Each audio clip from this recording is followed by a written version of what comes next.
Right, good afternoon, everybody. Thank you for joining us this afternoon for the Global School Alliance virtual conference. Before we begin, I would just like to share a bit of information about how the session is going to run and also introduce to you the Global School Alliance and the amazing work that we do here to support schools as they develop leaders in global education and citizenship across the world. We'd like you to participate with us this afternoon. So if you do have any questions, if you could please use the chat function. If you do want to ask a question, we prefer the chat. It just means that we can see the questions in advance and put them to our speakers at an appropriate time. Please introduce yourselves using the chat function as well. We'd love to know where you are based in the world this afternoon. And if you are going to comment on social media following the conference, then please use our hashtags that you can see on the screen there. So the Global School Alliance, just to introduce who we are, for those of you who don't know, we were founded in 2019 and it was created to connect educators worldwide and to provide a platform for you to share best practices, resources, and opportunities to really drive school improvement, teacher development, and above all, student transformation. And we've grown really, really quickly since then. And today we represent over 10,000 teachers in schools in more than 140 countries around the world. At our heart, we're about empowering staff and students, opening minds, and preparing young people to thrive as global citizens. And through our online tools, our awards process, our membership and hosting programs, we support schools in embedding global learning, building meaningful partnerships, and making a positive impact on the futures of young people. So here at the Global School Alliance, we do support schools building those impactful international partnerships across the world. And these partnerships strengthen curriculum by embedding global dimensions and citizenship across subjects, while also igniting enthusiasm for language learning and intercultural understanding. And for teachers, this also means access to professional development, to resources and collaborative projects that bring global issues into everyday practice. And for our pupils, it means authentic opportunities to use languages with confidence and to take part in life-changing trips and visits where they can become fully immersed in the culture and lifestyle of their peers overseas. We're inviting you to join our alliance with free membership today. And once you've joined our community, you'll be able to access our news feed, contact other members across the globe, take part in joint projects, in groups, read articles. We offer also online courses and so much more that you can find once you've joined our wonderful community. I'd like to talk to you a little bit about our school awards process. We have our Global School Awards here, which celebrate those schools who are making a real impact in global education and citizenship.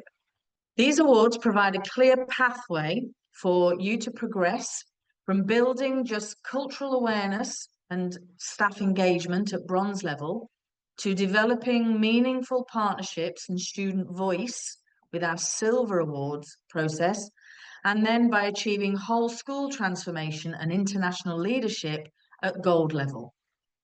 These are aligned with our Global School Alliance membership programs, and these awards recognise not just what schools have already achieved, but also it supports next steps in their development. They're designed to inspire teachers, to empower students, and to really showcase schools as leaders who are preparing young people to thrive in an interconnected world. So as I've said before, we'd love you to join our community. We are recording this session and we will send out the recording of today's conference along with these links that you see here on the screen so that you can become a part of our thriving and growing community. There'll also be an opportunity for you to download a certificate at the end of the conference, and we will post the link later on. So here at the Global School Alliance, once you are part of our community, once you've joined and become a member, we will support you to build impactful international partnerships with peers and schools anywhere in the world.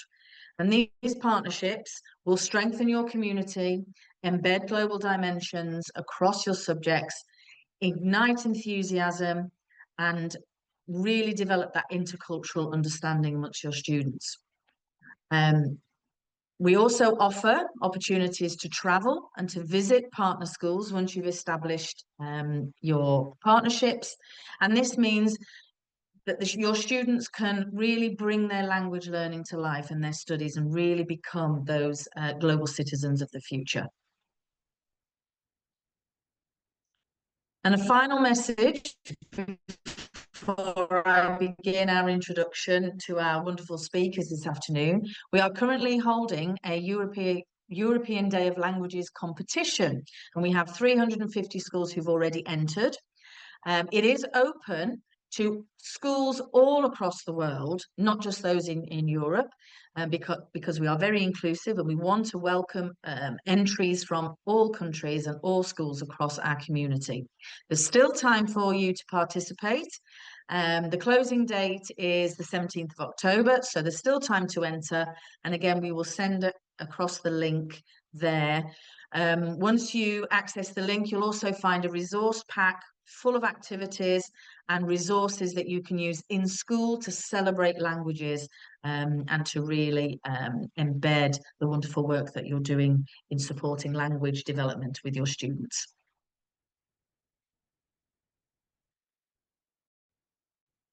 Okay, so finally, before we get started with our conference, see how you and your school are approaching the use of mobile phones at the moment. Few issues in education today stir up as much discussion as the role of mobile phones. On the one hand, devices can open the door to powerful learning opportunities, instant access to information, creative collaboration, and a chance to connect classrooms to wider worlds.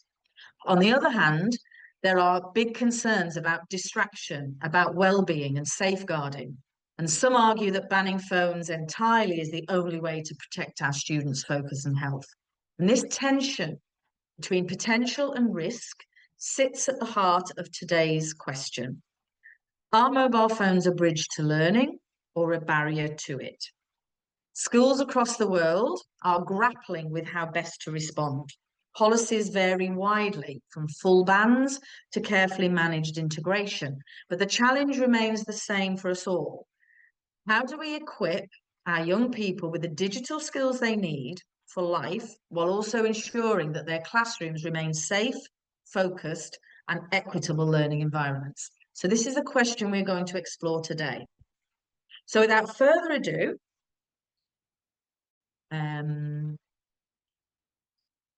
yeah. Do you want me to? Okay. Do you want me to say the results? Sorry, I'm just going to share the results.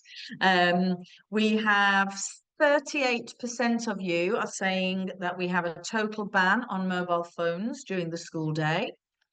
25% of you are saying that phones must be kept away or turned off during lessons, but are allowed at break and lunchtime. 31% report that phones are allowed for learning, but with the teacher permission. And 6% have a relaxed or no formal policy on mobile phone use. So that's an interesting span there. And I maybe that will inform our discussions as we go forward. So that's really interesting. So thank you all for participating in that. Okay. All right. I'm just going to stop sharing my screen, and I now have the delight to introduce to you all Omar Deria, who is head teacher at Excelsior Academy in Hackney in East London. Omar is a highly respected school leader who has consistently demonstrated a commitment to raising standards and delivering excellence in every setting in which he's worked. In a recent interview with Global School Alliance, he outlined his dedication to embedding global citizenship and education within the whole school community, as well as his academy's active involvement in the GSA hosting programme. Today, Omar joins us to share another important part of his school's journey, the decision to ban mobile phones. He'll be sharing his insights into this significant decision taken at Excelsior Academy. Omar, we'd love to hear more about the reasons behind this bold step and the impact you've seen across your school community since making the change. Thank you.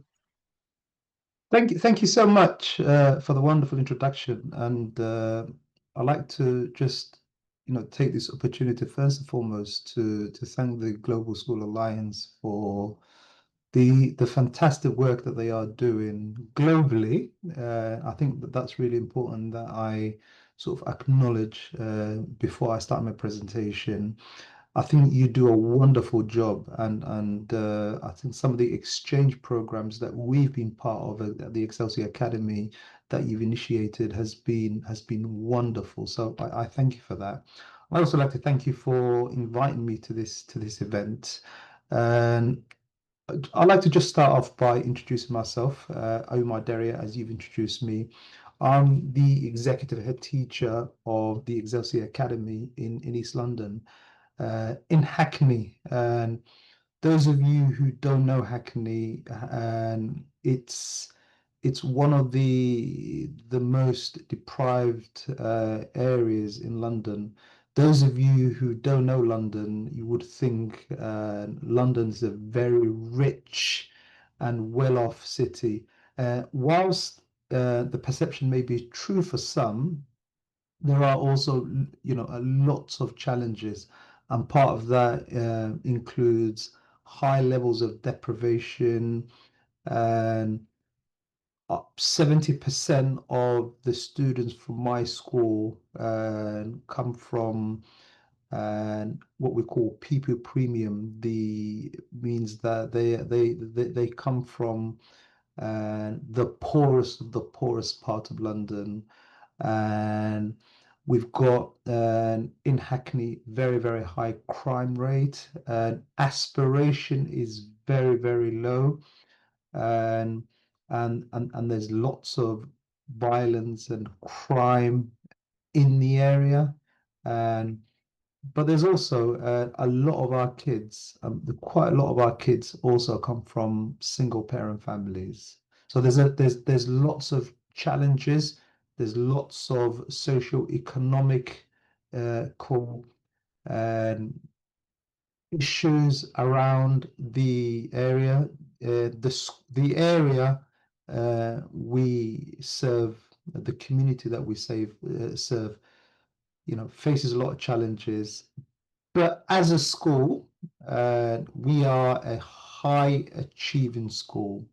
And often people who don't know the school or schools in generally in London, there's lots of areas in London which has lots of deprivations. And what people tend to confuse with each other is the area that school is based in and the school. In London, you will get, you will have schools that are high achieving in areas which have high levels of deprivation. And I took over this school in 2022. It was at that time a school that was going through quite a lot of challenges. And it was a school that the exam results that it produced was one of the lowest in Hackney. And it was a school that had high exclusion rates, low attendance rates. And I was asked to come and support the school, and that's how I ended up here. And actually, on my first day in the school, the first thing that I witnessed was a student who was sitting in reception, who was late for school on that day, who was sitting in reception, and he was on his mobile phone in reception.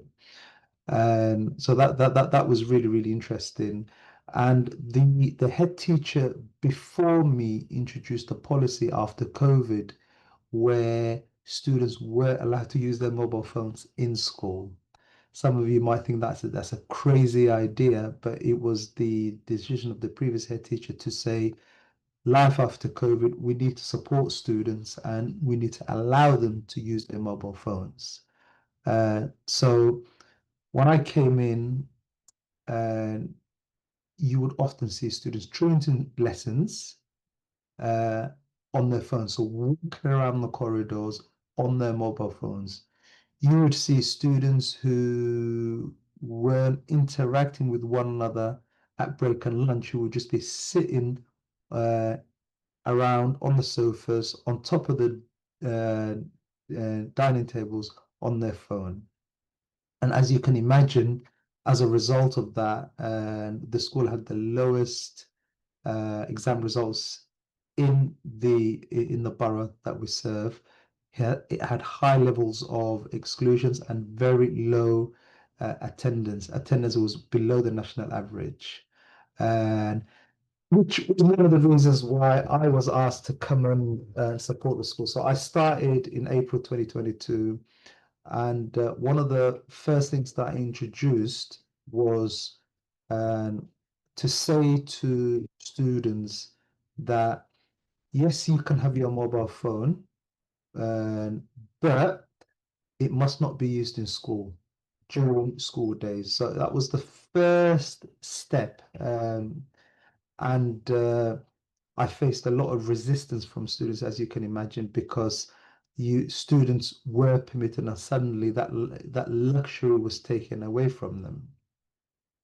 And to some extent, I was very successful in that because one of the deterrents that I introduced to the student, I wrote a 4-page letter to the parents at the end of my first term to set out the rationale as to why I'm going to ban mobile phones, and and one of the things that I put on there was, yes, students can have mobile phones, but they must not be used in school, and it must be switched off before they enter the school gate. And if that phone is seen during the school day, it will be confiscated, and parents will have to come in on a Thursday to pick up the mobile phone at the end of the school day. As you can imagine, that was a massive culture shock, and but it it took a bit of time for that to be embedded, but on the whole, the majority of the students had complied with that, and the you know that formed a key strategy in the change, in the culture change that we wanted to implement in the school. So that was, to an extent, very, very successful. And so over the years, the school attainment grades picked up. So at the end of my first year, our Progress 8 score, these are the measures that schools are measured against, went up by half a grade. So the year that I took over, the Progress 8 score was minus 0.42, nearly half a grade below national. And at the end of my first year, as a result of some of the strategies, including discontinuing the use of the mobile phones, our grades went up. So our Progress 8 score for the first time at the end of Key Stage 4 became positive, and our A-level results also went up by a similar grade. At the end of my next year, at the end of my second year, our Progress 8 score again went up by another half a grade because we had tightened things up, and we've introduced more measures and more systems. But as you know, students are very, very clever. Students always tend to find ways around systems and strategies that will inconvenience them.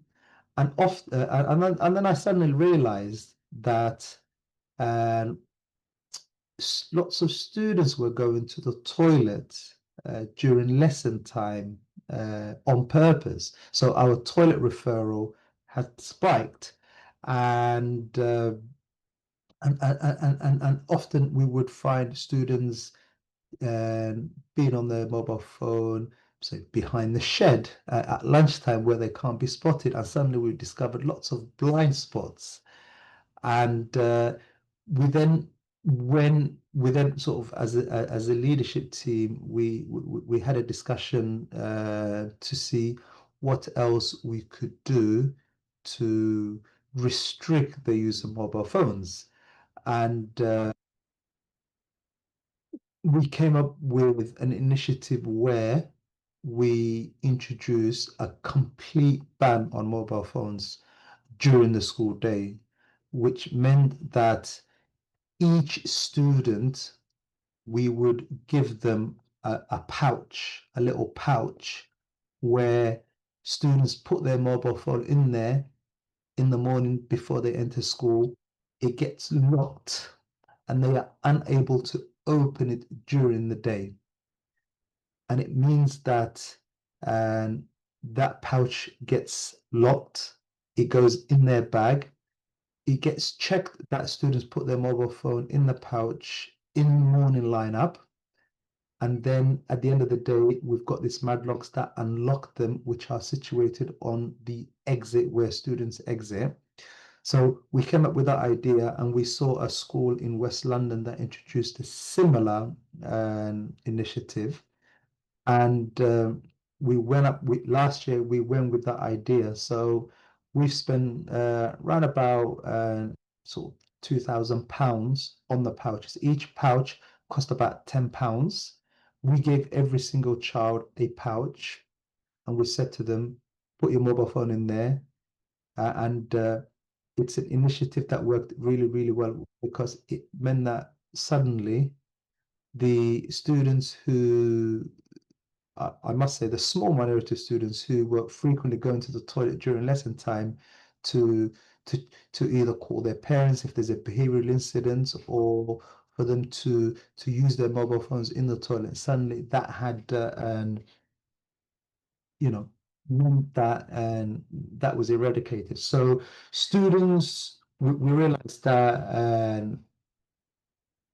as a result of them either secretly using their phones in blind spots or in the toilets, they were missing key sort of curriculum time. And it also meant that some of the students who were using those phones during the curriculum time were academically falling behind.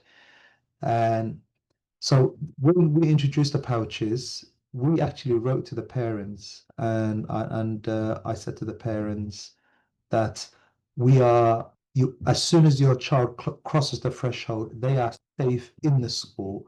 What we want to do is restrict them having access to the mobile phones during school. We know the vast majority of students don't access the mobile phones, but the small minority of students who do, this will help them engage with the learning. We initially thought that we will get some resistance from parents, but I'll probably say 98% of our parents supported the initiative, which made the initiative a lot more smooth to implement, because had we had that resistance from the parents, it would have been very difficult. When we first introduced the initiative, some of my staff were quite skeptic about it because whenever you introduce a new system, you have to really sell it. So I did a training for the staff by focusing on the why. I also made a commitment that I will do every single assembly for the students, and I will tell them about it. So I did the why. So I came up with some of the statistics of how often students spend on their screen time and the effect that it could have on them. And I showed them some of the studies. And actually, um, since I took over this school 3 years ago, I introduced a lot of initiatives and a lot of systems. And I would probably say the one that has gone the smoothest has been this one, because um, we had the backing of the parents. Students then realized that actually this will benefit them, and it will help them. It will cut out the distraction for example, the pinging that could happen if they don't if they don't switch their phone off, or if they don't put it on silence, and the temptation of them going to the toilet, or and the temptation of them using their phone in school, and accessing their phone, in blind spots in the school. So, and I'm pleased to say, you know, our referrals to the toilets have significantly gone down, which has been a real positive move. But it also meant that our exclusion rates have, believe it or not, has decreased. And and I'll probably say the most rewarding thing from my point of view is the impact that this has had on the academic attainment of our students. Okay, so from from when I took over the school to now, which is 3 years, our GCSE grades have gone up by a whole grade across the school, but also our A level and our post 16 provision also has gone up by a similar um, uh, amount, which is half a grade. So when I took over this school, our average A-level grade was a C. Now it's a B. So I'm really, really pleased. And by the way, um, mobile phones not only affect younger pupils, but it also significantly affects older students, particularly those in the sixth form. And those in the sixth form have a less structured day than the younger students. They have a lot more time on their hand, and they will be tempted to use their phones, and which will be a distraction to them more. So by restricting the access that they've got on their mobile phones, it meant that the free time that they have, rather than being on their phones, they're actually focusing on their education, and they're doing extra work. So we have an area called the formal study area, where students in the sixth form are, and if they're not in lessons. And now, rather than when you go in there, rather than students being on their mobile phones, they're actually on their Chromebooks doing actual work. And as I said, this was, or this is probably the biggest, in terms of impact.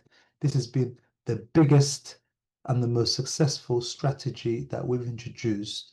And I would urge, if anyone wants to come and have a look, by all means, get in touch with me, and I'll be more than happy to invite you to my school to show you around the how it works, but also the impact it's had.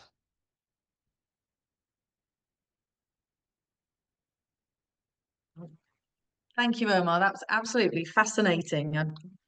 We've had a couple of comments in the chat, if I can just bring them to your attention. A couple of people really, really supporting. Um, if I can just scroll up there.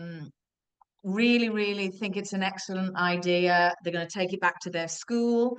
Um, and also in the UAE, somebody has told us that they have the pouches in the UAE and they're proving very effective over there as well. And then just a question for you, if you could just clarify further the correlation with the mobile phone ban and the pouches, and how your exclusions have been positively affected. So the initially I introduced a complete mobile phone ban. Whilst that, on the whole, whilst that was successful, students were still having access to their phones during the school day, because often if a child gets removed from a lesson for a particular issue, or if there's an interaction with a member of staff, they would go to the toilet, or they would find a blind spot, contact their parents, and their parents would turn up. That's how we knew, and students were using their phones. And so by going a step further, and saying, right, we're going to give you this pouch, your phone's going to go in there. That that pouch restricts the signal, which means that even if it rings, they won't be able to hear it. Meant that students had accepted that they are unable to use their phone during the day. So, for example, at times where if a student is seen using their mobile phones, for example, they would be asked to hand their mobile phone over so it can be put in the school safe. That was part of our initial policy when we introduced the mobile phone ban. Students, Imagine trying to confiscate a student from a phone and saying to them, we're gonna we're gonna hold on to your phone for a week. I mean, the rooms collapsed. So often you would get students who would become defiant, who become disruptive, who would refuse. Then we would have no alternative other than to exclude them. We may get an issue where a student has recorded another particular student at break time. If there was a fight, they'll get the phone out, and suddenly all of those will lead to issues which will result in the students being sanctioned. Okay, which meant that obviously, we were at the start excluding a lot of students for either defiance or the lack of the lack of understanding of the school rule and not using their phone in school. And so it meant that our exclusion rates went up. Suddenly, when we introduced the pouches, all of those issues had disappeared because we wouldn't have parents rocking up. There wouldn't be a need for us to exclude students for refusing to hand over their mobile phones because the phones was already in the pouch. There were a small minority of students who had forgotten their pouch. But what we say to those students is, right, we'll take the phone, we'll put it in a pouch for you. We're going to hold onto your phone and the pouch. You have to come in tomorrow morning, bring the original pouch that we gave you, and then we're going to swap it over. If you don't, we're going to hold onto your phone and the pouches.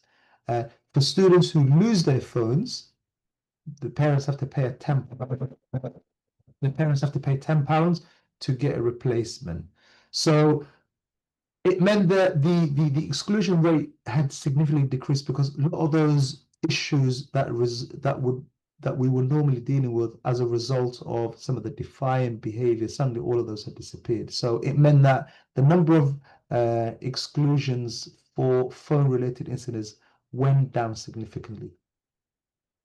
Wonderful. Thank you. I think what you've done is really described the practical considerations. So I think, for those people who are listening who are in a school where you're thinking you might want to implement this, a couple of the questions I had was about the steps that you'd taken, but you've explained that so clearly. I just have one more question just before we move on.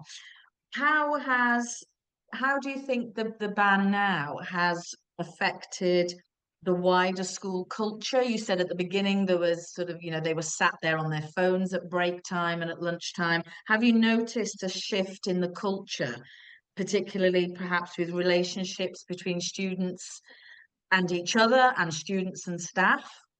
Mm.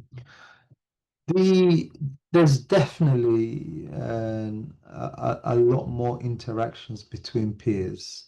In the olden days, you would walk into school, and if you go to the canteen or you go to the playground, you'll see students, sitting around on their phones, not interacting with one another. Suddenly, when that has disappeared, you've got students who are interacting with one another, but you've also got students interacting with staff. I make a big issue of my staff making sure that they positively interact with the students during unstructured times. So suddenly we've got that culture going. One of the things that I also do quite regularly is I do assemblies for students. So I make it my business to go into assemblies on a regular basis. And whenever I do that, any initiative that I introduce, including the mobile phones, what's really, really important is that you sell the why. You explain the why. Because once you explain the why and you rationalize it for them, particularly the young people who suddenly see school as a prison, and they when you explain it to them, they appreciate it. They appreciate it, that they understand. But what I also do is I show them the end product, which is the outcomes, the results, the some of the media coverage that we've had, which has been quite vast.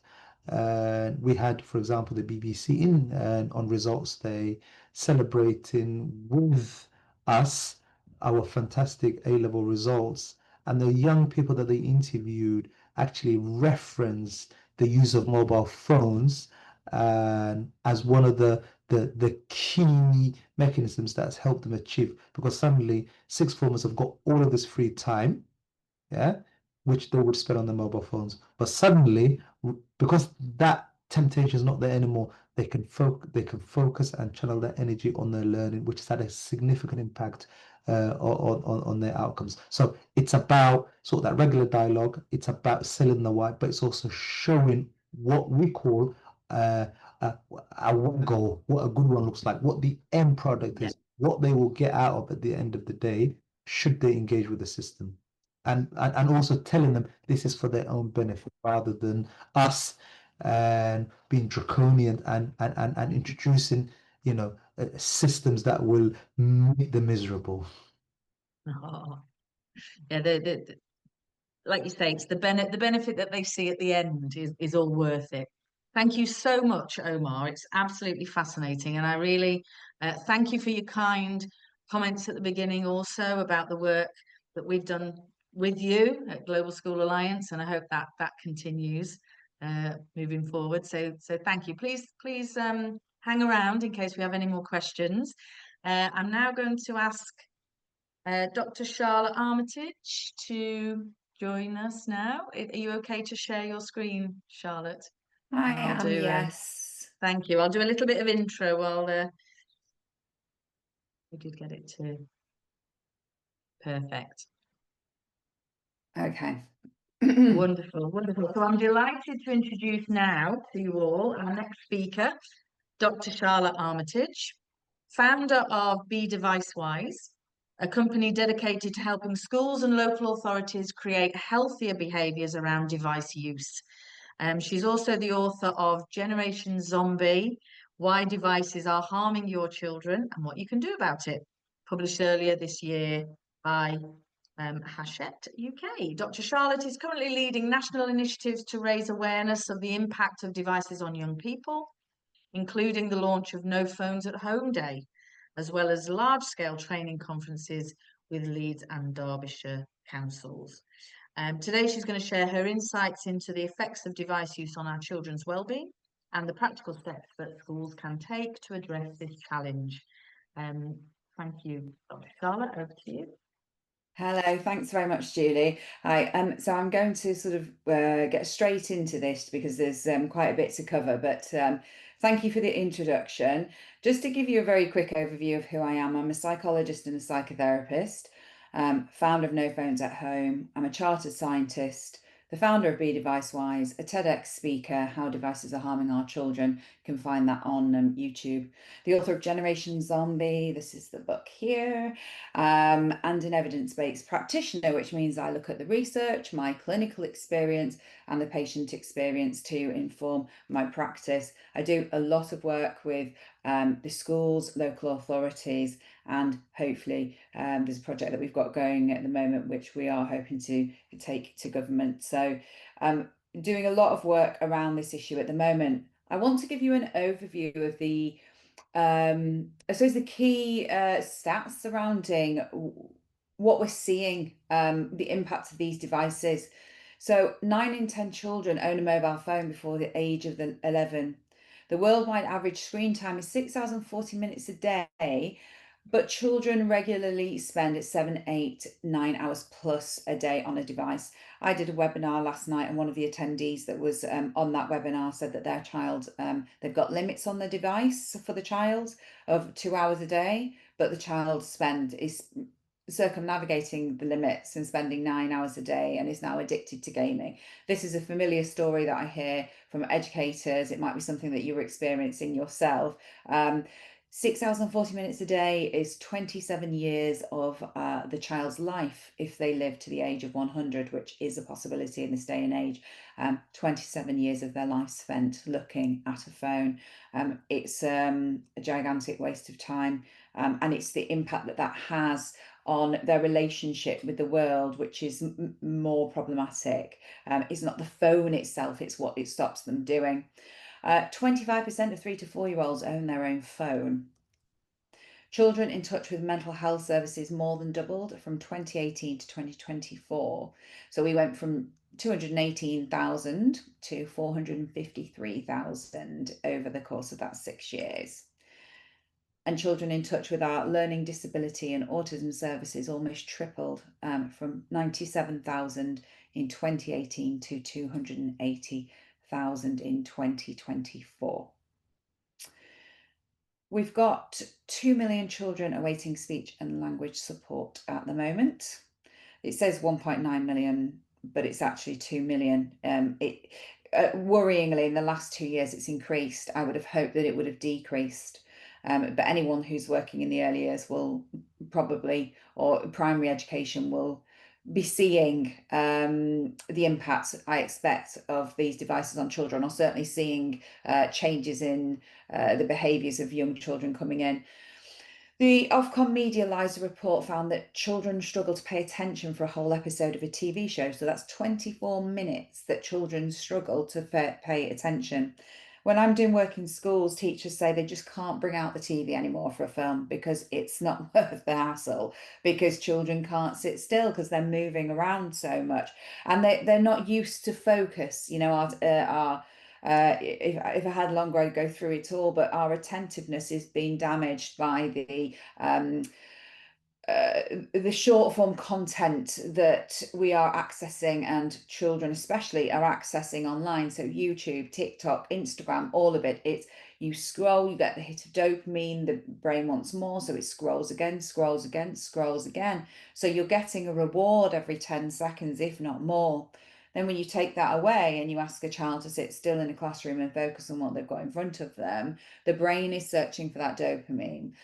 Then what we find is that teachers are having a bit of a battle to try and help children to focus. And then we're also seeing an increase in referrals into learning disability services where we try to understand why we're seeing this behaviour. 33% of children are not school ready, which I'm sure you are all aware of. Regular media interaction is now 4 months old. In the 70s, it was 4 years old. So we are now interacting with media, and it's not media like a TV where it's you put on a program, it plays. It's interactive media like devices where we're not in control, and in fact the algorithm is in control of us. Now, there are 23% of children who are obese by the age 11, and 1 in 10 5-year-olds are obese. And worldwide, we've got 160 million children obese compared to 31 million in 1990, and 880 million children, adults are suffering with obesity compared to 195 million in 1990. Now, that might seem a bit of a strange stats, those last three to add in, and there are many reasons. So the ultra-processed foods that we're consuming, the obesogenic environment, convenience food, living a different pace of lives. But we are more sedentary because we spend so much more time sat down. And in the early years, children do need to be, the early years, and I say early years, but I'm talking, yes, 0 to 4, but really all of childhood, children need to be up, moving around, engaging with other people, engaging with the adults around them. And what we're seeing now is that we're spending so much time disconnected from everybody in our relationship. So we've got the device, child's got the device. There's the double disconnect all the time between us and the world that we have around us. And that's having an impact on our health. And now we've introduced AI into the mix, which is progressing at an alarming rate. We're not only disconnected through the devices, children aren't even talking to other kids on devices now. They are talking to an AI chatbot, which brings with it its own level of risk. Now I'm going to quickly run through the science, and the references for this are in the back in the final slide. But if you do go on to bedevicewise.com/science, there are scientific journal articles on there which will lead you on to further evidence. We already have evidence about the impact of devices on physical, cognitive, and emotional and behavioural outcomes. The evidence is that the younger a child receives a device, the poorer the mental health outcomes in adolescence and adulthood. There is an impact of device use in childhood on speech and language development, on emotional regulation, on school readiness, on obesity, on sleep, mental health, atypical sensory processing such as ADHD and autism, and academic attainment and eyesight.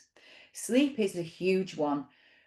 Children are competing, well, the device is competing with sleep for that child's attention, and it wins because of the algorithm, because it's so addictive. So when I've worked with schools and we've engaged in device reduction programs, children have noticed that they sleep better because when they don't have the screen on them, they just said, oh, I'm bored, so I'm going to bed at 10 o'clock at night rather than staying up till 2, 3 o'clock in the morning. I've had teachers telling me that kids are so addicted to their phones that they're up till 4 o'clock in the morning. But when we're tired, we're more likely to take risks. We're more likely to make poorer dietary choices. We are less emotionally regulated. We are intolerant. We're more impulsive and more indecisive and less attentive. None of that is conducive to a good education. So it's not just, I thought it was really interesting what Omar was saying about how he's managed devices in the school environment. And I think I really wholeheartedly agree that devices should be banned in the school environment because there's such a distraction. I mean, with sleep, we know that even just having a device in a drawer switched off is enough to disrupt sleep. So if your child's got the device in the bag, there's one, what half the mind's on the bag and the notifications, half of it's on what they're doing in the classroom. So they're not able to fully focus on what they're doing. That's the power of these devices for all of us. And we also need to educate children on how to healthily manage these devices when they are at home, because teachers have said to me, it's what they're doing at home with these devices, which is causing a problem for the teachers in the school and how they can educate these children. With children falling asleep during GSA exams, children falling asleep during SATs, children just children who are just lethargic through the day. And children themselves have said this to me as well, that they've been up late at night scrolling, and then they're really tired the next day, so they can't be bothered to do anything, but then they feel guilty for not doing anything, so then they scroll again. And these are children who are bright and they've got so much potential, but this phone has it's so addictive, it's stealing their attention. When we reduce the time that they spend on the devices, we find that children are engaging in their activities. So they're engaging in things that make them feel good about themselves. So they're doing their hobbies, or they're seeing their friends, or they're going out on their bike, or playing football in the field or something. They sleep better, they have deeper sleep, and they generally feel better because they've broken the vicious cycle, and they're now on a much healthier cycle with what they're doing. Now, the reason that we are struggling with these devices is because of the addictive mechanisms.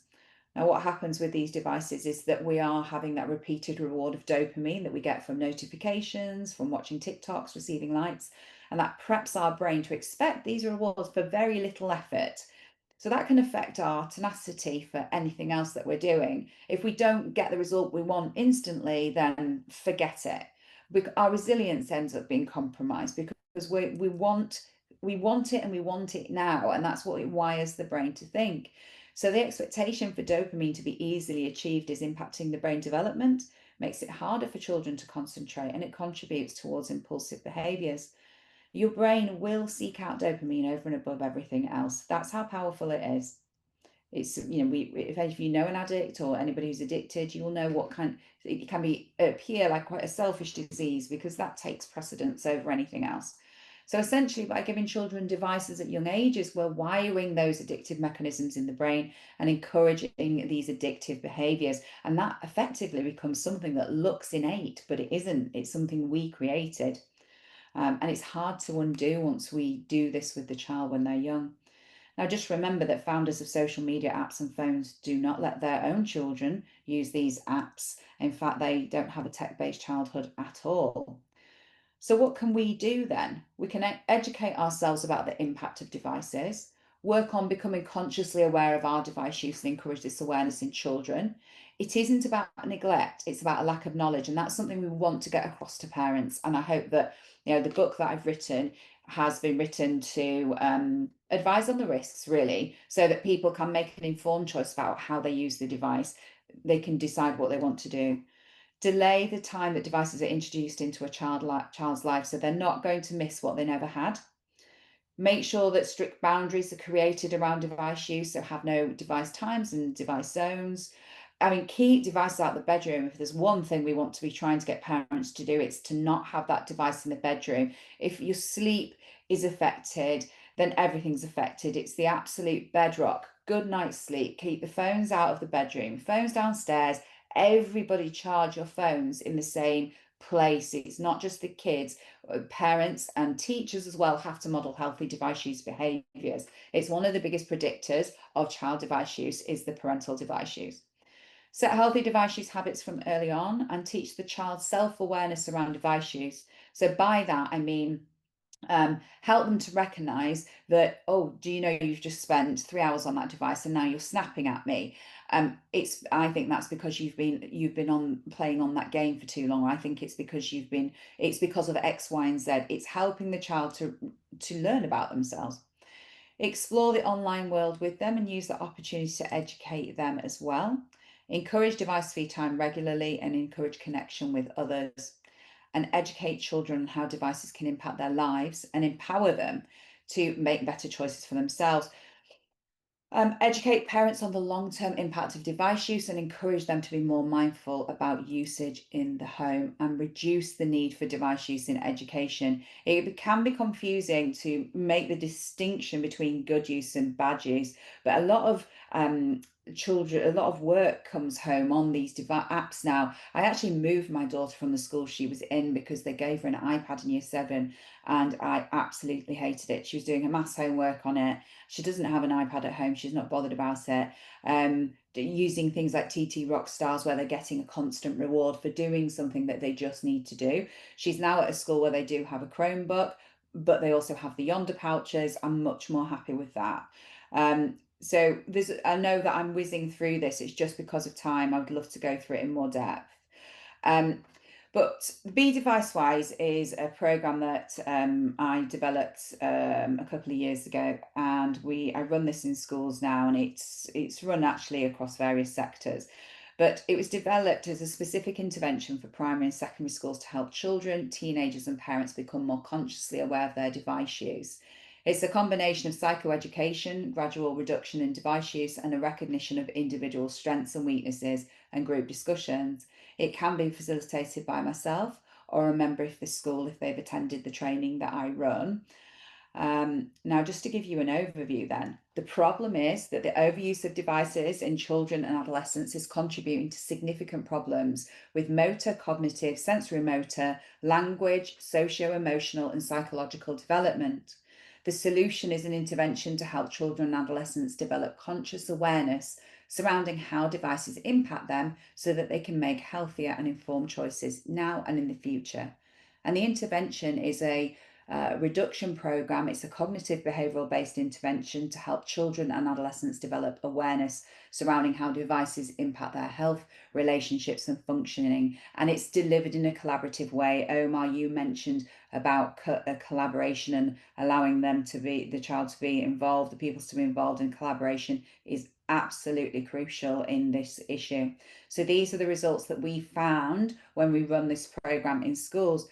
Increased sleep time, sleeping for longer and better quality sleep, more engagement in extracurricular activities, more engagement in relationships with family and friends, completing tasks they've wanted to do. So that results in that sense of achievement, building that confidence, sense of self-esteem, self-worth, but also the opportunity for failure to help build resilience.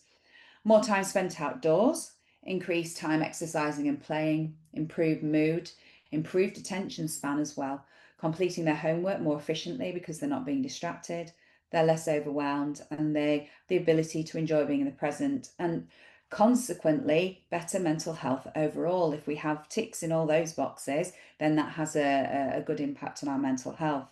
Now, device-wise, we now run quite a lot of different programs. So we do conferences for children, we have lesson plans, we do staff training days, we have a learning resource platform, we do authority training conferences, various different things that you can find on the website. Now, the statutory guidance in the UK changed in July, and this is such a fast moving area. So it's moving on a daily basis with new issues coming out, new research coming out. So we decided to create a learning resource platform where every month we're creating a new resource that teachers can use in the classroom. It's current, it's relevant, it's based on the research that is being published as we speak. And that just helps you to stay on top of it, because I think otherwise I mean, I do this full time and it's overwhelming. So I think for teachers who've got other things to do, it can be very difficult to stay on top of what's going on. So for example, this month in September, there's a whole range of lesson plans and the resources that you can deliver in your classroom to help develop healthier device use behaviours. So we have this platform. If you do want to sign up to it, you can find it on the website, but that's the link there and you can find out more. It's £20 a month, so it's affordable. And the resources are video resources for teachers, parents and pupils, lesson plans, various different things. And we also take recommendations. So if someone has something they want to cover in their classroom, if people want to let us know. All right, and that's just some feedback, really. You know, the work that we've done, we've had really good feedback from our schools about how it's gone and the impact that it has. We run a number of different initiatives like the Disconnect to Reconnect Week, which is, you know, we send out free packs for that, so you can run that in your school. And the kids get engaged, the parents love it because they feel they've got their children back. So this is an issue that's affecting everyone, but when we do reduce it, it seems to have a positive effect on everybody as well. And I will end it there. So thank you very much for your time. Wow, thank you so much. Honestly, I've got tons and tons of things I want to know more about, but I know we're short of time. So thank you so much. It was so in depth, and I think really it's as a teacher and as a parent, it just strikes a chord. I've seen it, I've lived it, I've seen it in students that I've taught, particularly when you were talking about the lack of sleep and the impact that has on them.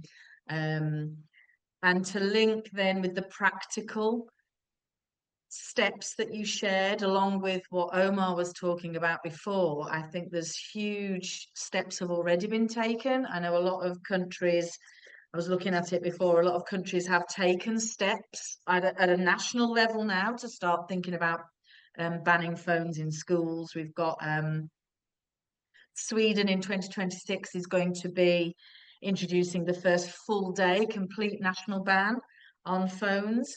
And I think we'll probably see lots and lots of countries follow suit. Lots of countries have already got either restricted use or total bans. But I think just with the science, when you've talked all about that psychology behind it as well, it's pretty frightening, I think. And I think we've got to do something. So if I can just thank both of our speakers this afternoon. I'm just conscious of the time, so I will draw the conference to a close.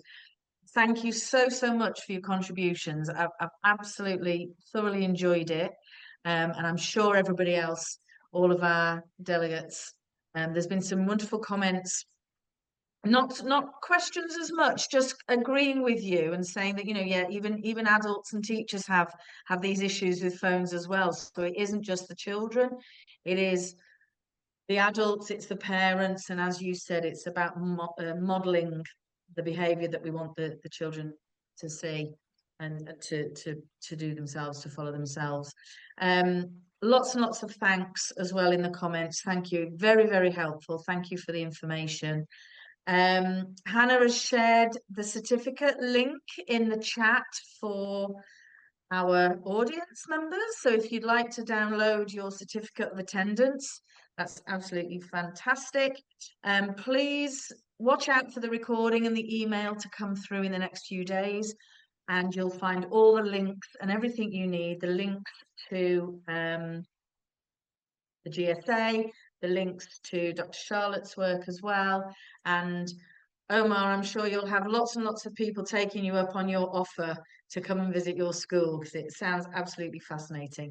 Our next conference is due to take place on the 23rd of October. So we will send out further details in the next week or so around that. If there are any more questions, let me just check. Yeah, there's just lots and lots of people saying thank you and how wonderful it's been this afternoon and very useful. And across the globe as well. So we've had people saying the same in Malawi. We've had Kenya, just flicking through. Jamaica, people have been commenting that, you know, these ideas, it is a global issue as well. So thank you everybody. Thank you for joining us, and we will see you all soon. Thank you very much. Thank you.